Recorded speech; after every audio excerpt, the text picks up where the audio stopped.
Hello everyone and welcome to The Explainer. I'm so thrilled you're here. Today we're jumping right into a totally fundamental concept that can literally transform the entire learning experience. We're going to shift our mindset, moving away from the absolute finality of a grade, and instead focus on the continuous, super powerful engine of students' growth. We're breaking down the core principles from the brief but honestly highly impactful piece Beyond the Grade, the power of actionable feedback. Okay, let's just dive right into this. The absolute bedrock of what we're unpacking today is this really powerful distinction. A grade tells students where they are, feedback tells them how to improve. You know, it sounds incredibly simple, right? But the implications here are just massive. When we give a grade, we're basically just handing over a snapshot. It's just a static marker of one very specific moment in time. But feedback? Feedback is the actual vehicle for progress. It's the engine that moves the learner forward from that moment. Section 1. The Finality of Grades. Let's take a closer look at the traditional grading model. In so many educational settings, that standalone number or letter sitting right at the top of a page is treated as the ultimate destination. The student works hard, they hand in the assignment, and boom, they get a score. And far too often, that score ends the conversation completely. Think about the reality of handing back a paper with just a 72 or a C- on it. It literally acts as a giant red stop sign. The student looks at the score, they categorize themselves as a quote-unquote C student, and then what happens? That paper gets crumpled into the black hole at the bottom of their backpack, never to be seen again. It effectively just shuts down any further dialogue about the actual work they produced. Now, what's really interesting here is the stark juxtaposition we're faced with. We can choose the dead end, where score just ends the conversation, or we can choose the launch pad. Meaningful feedback starts learning. Instead of just hitting a brick wall, meaningful feedback opens up this completely new road.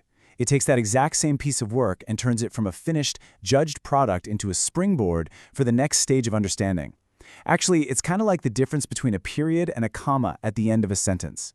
Section 2. Feedback starts the conversation. So, let's completely flip the script. Let's step away from that finality of the grade and move into the forward-looking, highly energetic space of feedback. Because if a score shuts the door, feedback throws it wide open. As our source material points out, students grow faster when they know exactly how to move forward. It's a really fascinating psychological shift. We aren't just trying to make students feel better, right? We're talking about actually accelerating cognitive growth. When you provide meaningful insights, you create this continuous growth loop. When you take away the guesswork, you empower the student to take charge of their own learning. Suddenly, they aren't stumbling in the dark anymore. They have this clear, directional light guiding them. Section 3. The Roadmap for Improvement. But what does that clear, directional light actually look like in practice? Like, how do we transition from these abstract concepts into a concrete strategy you can use right now? Well, it looks like a three-part roadmap. Let's walk through how this builds. Step 1. Tell them what they did well. You've got to anchor the student in their strengths first. Step 2. Identify what needs improvement. This is the constructive part, where you're pinpointing the gap in understanding or execution. And finally, Step 3, which is honestly the most critical piece, tell them exactly how to move forward.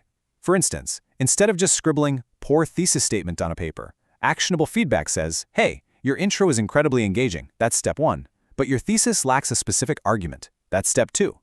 To move forward, try listing 3 main points you'll defend in the text, and there's Step 3. See how that completely transforms a generic critique into a highly targeted, actionable plan for the student? It's a game-changing. So the crucial point here is this. We absolutely must prioritize guidance over scoring. We have to give actionable feedback that actually guides improvement, not just numbers. Remember, numbers measure past performance, but feedback builds future success. If our ultimate goal is true education and continuous growth, the choice of which tool to rely on is honestly crystal clear. I want to leave you with this final, really vital thought. Are you giving your students numbers, or are you giving them a roadmap? Take a second to think about your own classroom, your own mentoring, or, hey, even how you evaluate yourself.